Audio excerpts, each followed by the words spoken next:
Želim vas seznaniti na kratko s tem, kaj smo se danes pogovarjali na 7. seji Sveta za nacionalno varnost in še z nekaterimi drugimi zadevami, ki so pomembne ta hip v zvezi z problematiko migrantov oziroma beguncev.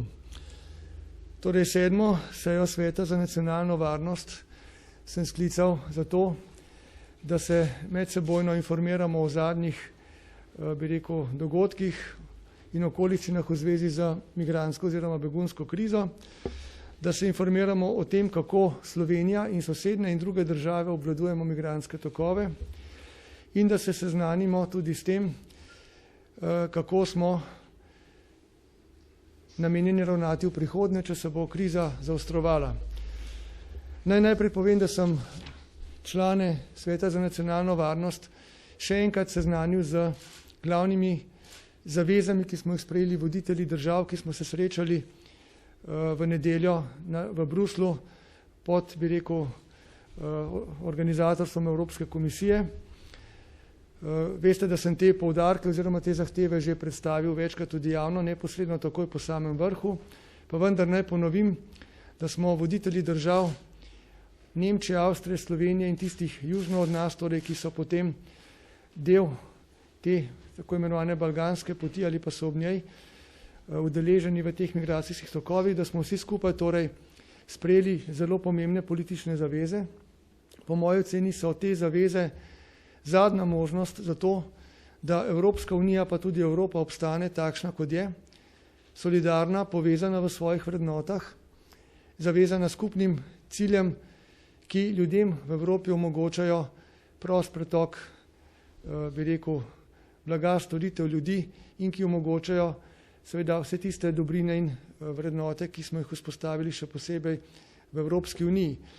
Če se te zaveze ne bodo spoštovale, in to bo vidno že v teh dneh, potem seveda bo to dokaz, da ta skupna evropska politika ne deluje, potem bo tudi Slovenija morala, kot sem že večkrat napovedal, stopnjevati svoje ukrepe na meji in druge ukrepe, ki bodo seveda ustrezno zajezili ta migrantski tok.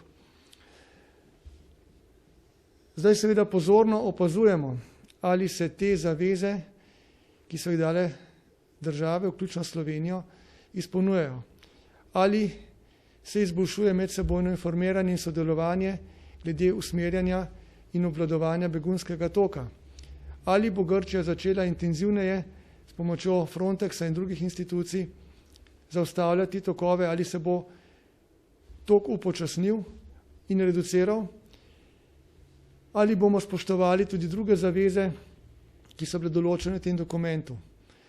Če bomo v teh in prihodnjih dneh ugotovili, ponavljam, da ti tokovi oziroma da te zaveze niso spoštovane, potem bo Slovenija takoj, ko bo potrebno, zaostrila svoje ukrepe na meji in drugod. V ta namen bomo že jutri na seji vlade, na zaprtem delu seje, obravnavali vse možne ukrepe, ki jih je še dodatno ob že sprejetih ukrepih treba sprejeti, če bi se situacija še naprej poslabševala. Kot predsednik vlade sem pripravljen, in to ponavljam, z vso odgovornostjo storiti vse, da zavarujem slovenske interese, da z vlado in z vsemi institucijami zavarujemo naše lokalno prebivalstvo in državljane in državljanke v celotni Sloveniji pred nekontroliranim migrantskim tokom, da zavarujemo red in mir, premoženje in varnost ljudi. Seveda pa hkrati, da tudi ravnamo humano, da tiste, ki pridejo k nam kot migranti, kot begunci, kolikor je le mogoče, obravnavamo na način, kot smo ga do zdaj, ko je bilo to še možno pri tem številu, seveda pa številka nenormalno raste in kmalu to ne bo več mogoče v zadostni meri. In da se še vedno dogovarjamo, kot je to treba s sosednjimi državami, o tem, kako tem beguncem, tem migrantom omogočiti, da dosežejo svoje ciljne države, kajti vemo, da Slovenija je tranzitna država in da cilj teh migrantov so v glavnem države severno od nas. Danes sem tudi prejel javno pismo gospoda Janše, ki je bil seveda tudi povabljen na sveto sejo za nacionalno varnost, na kateri običajno sodeluje. V tem pismu izraža nekatere očitke vladi, in zato tudi pravi, da se današnje seje ne želi udeležiti, torej ga na seji tudi ni bilo. Glede tega pisma bi želel povedati samo dvoje ta hip. Prvič to, da gre za poskus delitve Slovencev v času, ki je za nas usodnega pomena, ko moramo delovati skupaj. In ta poskus delitve, ki izhaja tudi iz nekaterih drugih vrst iz opozicije, absolutno zavračam, štejem ga za nedržavotvornega. Vsakdo, ki danes želi dobro Sloveniji, mora sodelovati z nami, z vlado, tu ni več koalicije, opozicije, tu moramo delati skupaj. To je nedržavotvorno, da zdaj skuša nekdo vnesti razdor med vse tiste, ki vsak dan na terenu z nadčloveškimi močmi, tako policija, tako predstavniki vojske, civilne zaščite, zdravstveno osebje, humanitarne organizacije, gasilci, prostovoljci, druge nevladne organizacije, nesebično požrtvovalno vsak dan delujejo skupno, povezano, solidarno, drug ob drugem. To je tisto, kar Slovenija zmore in kar zna. In tako bomo edino lahko premagali to krizo, ne pa tako, da zdaj politično sejamo razdor, skušamo skregati naše ljudi med sabo, nas oslabiti, samo zato, da bi nekdo pridobival neke politične točke. To je absolutno nesprejemljivo in štejem to za nedržavotvorno. In druga stvar, v tem pismu so navedene številne stvari, ki seveda jih moram komentirati na dva načina. Ali gre za neke predloge, ki smo jih že slišali prej, ki so pravzaprav v večini že zdavnaj upoštevani, kajti naše institucije, vladne institucije, ministrstva, podsistemi, kot je policija, vojska, civilna zaščita, se že mesece pripravlja na takšen način, kot je v tem pismu omenjeno. Vsi ti ukrepi so bili že zdavnaj pripravljeni, nekateri že izvedeni, tako da gre v marsičem zatrkanje na odprta vrata. So pa tudi podane v tem pismu nekatere primerjave, ki so po mojem neprimerne. Jaz ne morem sprejeti trditev, da je kakorkoli mogoče primerjati to migrantsko krizo z letom 90 ali 91, ko smo bili soočeni z nekim udorom v Slovenijo, ko je šlo za udor tankov in bojnih letal, kot je napisano. To je popolnoma neprimerljiva situacija. Mi se bomo danes s to migrantsko krizo, s tem problemom, ki je zelo hud za celo Evropo in še celo širšo regijo, tudi za Bližnji vzhod, Afriko in druge dele, soočali na način, ki je primeren zahtevam, ki ga pred nas postavlja ta kriza. Ne pa na načine, kot so bili za vsekakor primerni pred 20 leti ali kdaj drugače. Tako da pozivam vse politike, na vseh ravneh, pozivam tudi vse državljanke, državljane, da zaupajo vladi, da se z nami povezujo, da z nami skupaj iščejo rešitve, mi prisluhnemo, sodelujemo, dokaz tega vidite vsak dan na terenu, skušamo ohranjati normalno delovanje naše države, čim bolj omejiti dotok beguncev, ne pa ga razpršiti, kot nekateri predlagajo po celi Sloveniji, to bi bilo usodno. Mi moramo ta dotok migrantov imeti pod nadzorom in pustiti tem ljudem, da grejo tja, kot sem rekel, kamor v resnici želijo, se pravi v države destinacije. In ponavljam, že jutri in v naslednjih dneh je vlada in bo vlada pripravljena storiti čisto vse, kar je potrebno, da zavaruje Slovenijo in naše interese. Si pa prizadevamo, kot ste videli, in sam si zato nad vse prizadevam, da bi dosegli tukaj skupni evropski pristop, skupno evropsko rešitev. Verjamem tudi v Evropo, verjamem, da šengenska meja, ki jo varuje Slovenija, je temeljni zid Evrope. To tudi razumejo druge države, ki nam že pošiljajo policijsko okrepitev na to mejo. In zagotavljam, da bo Slovenija naredila vse, da tudi na Schengenu seveda postavi mejo za tiste vrednote, ki jih želimo mi ohraniti. To so človekove pravice, toleranca, pravna država, blagostanje ljudi. In tukaj mislim, da je Slovenija tudi nek branik te evropske kulture in prav je, da tako povemo zelo jasno, da smo pripravljeni Slovenci to svojo pozicijo ohraniti, vendar pa seveda samo pod pogojem, da seveda z nami sodelujejo tudi druge države, tiste, ki ne bodo sodelovali, pač jih bomo morali tukaj odmisliti. Tako da to bi bilo to osnovno, če imate kakšno vprašanje.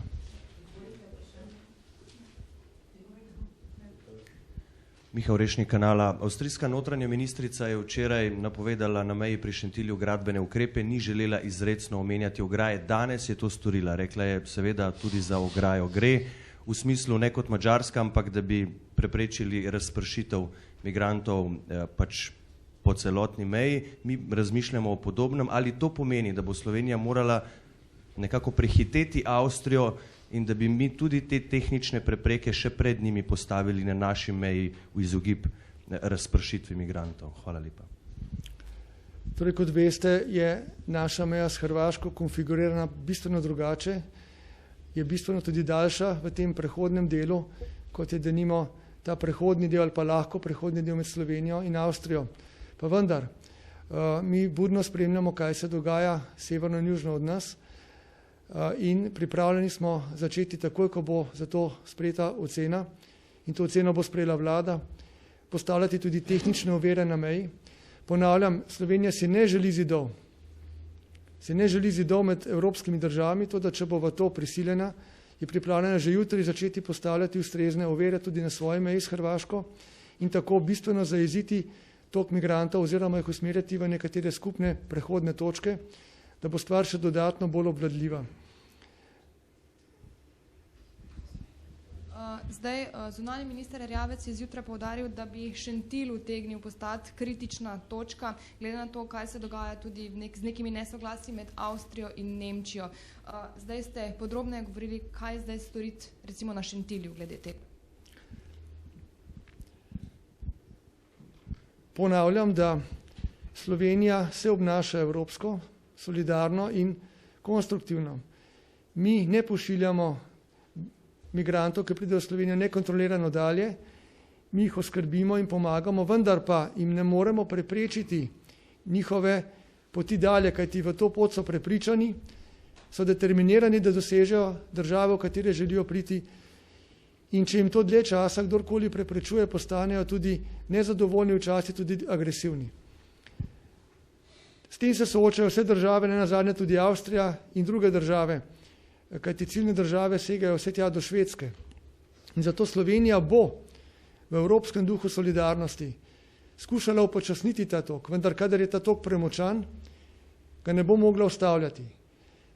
Ampak če ga bo treba zaustavljati drugače kot se skupno evropsko solidarno akcijo, za katero smo se zavezali na vrhu v nedeljo, če ta zaveza ne bo obdržala, in to bomo videli že v nekaj dneh, potem bo Slovenija prav tako prisiljena, da vzpostavi na svoji meji s Hrvaško ovire, takšne ovire, ki bodo učinkovito preprečevale do sedaj odprt, nemoten dostop do naše meje in prehod čez mejo.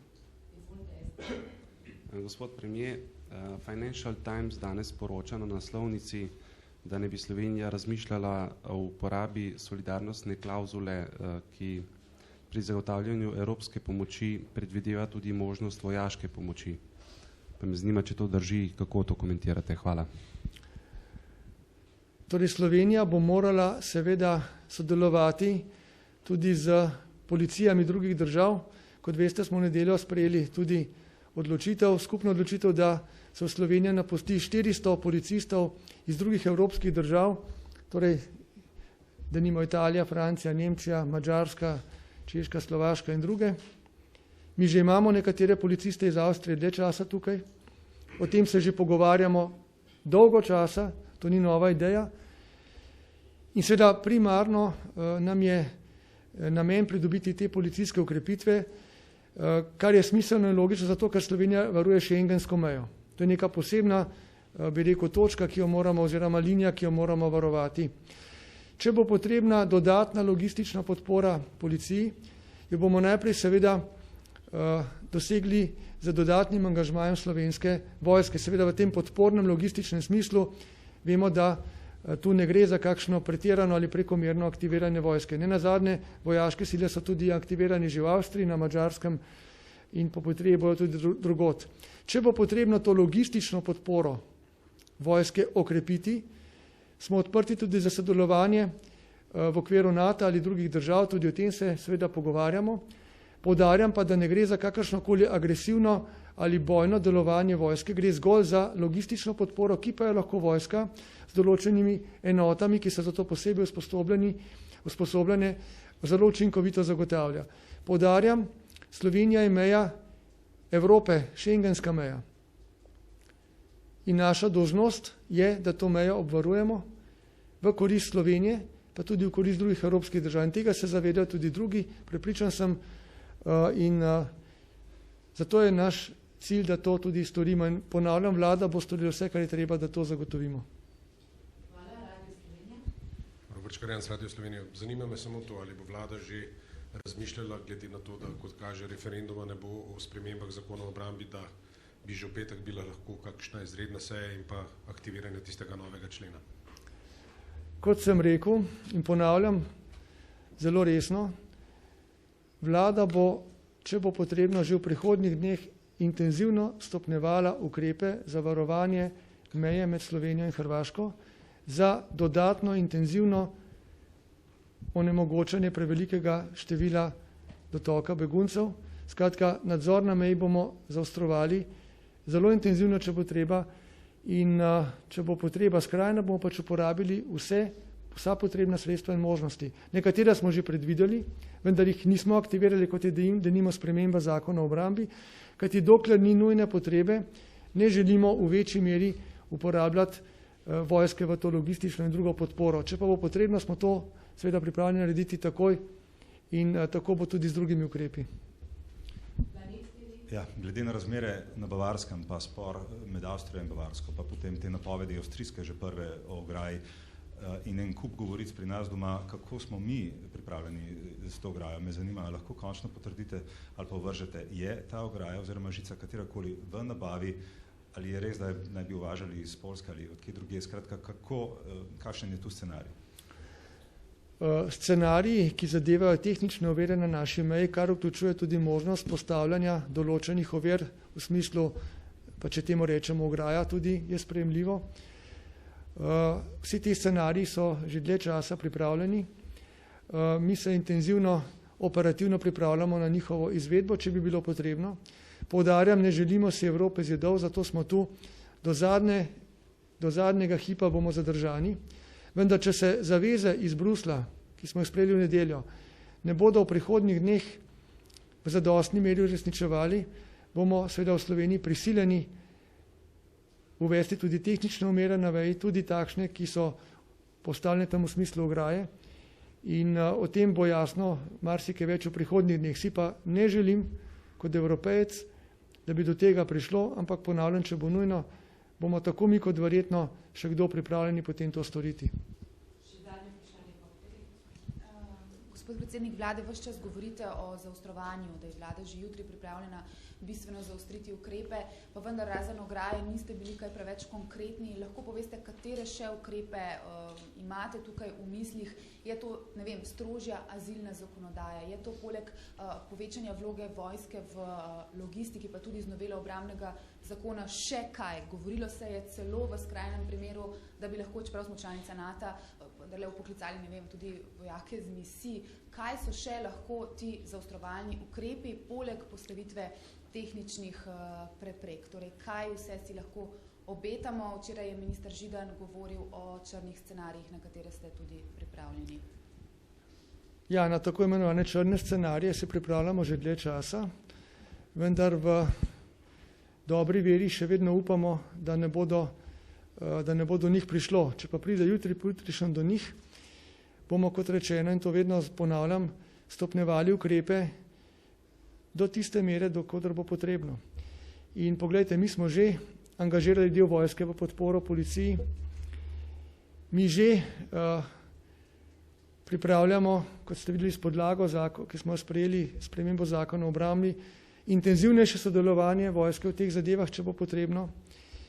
Mi smo pripravljeni uporabiti tiste vojake, ki so že služili vojaški rok nekoč, ki so usposobljeni. Tudi takšen vpoklic je seveda možen, že po obstoječi zakonodaji. Stopnjuje se lahko policijska prisotnost na meji, še posebej s pomočjo tujih policijskih ukrepitev. In mi vemo, da se to stanje lahko stopnjuje še naprej.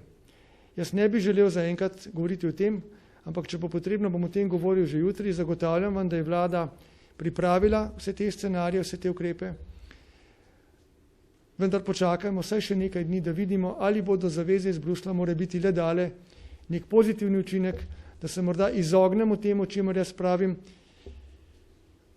izgubljanje te Evrope, kot smo jo poznali. Ne želim si tega, ampak tisti, ki ne spoštujejo teh evropskih zavez, ki jih ne želijo ali pa ne bodo želeli spoštovati, se bodo iz Evrope sami izločili. Slovenija bo te zaveze spoštovala. Mi moramo varovati šengensko mejo, mi smo del te Evrope in za Slovenijo in za Evropo bomo to skupaj z našimi prijatelji iz Evropske unije in drugimi to storili.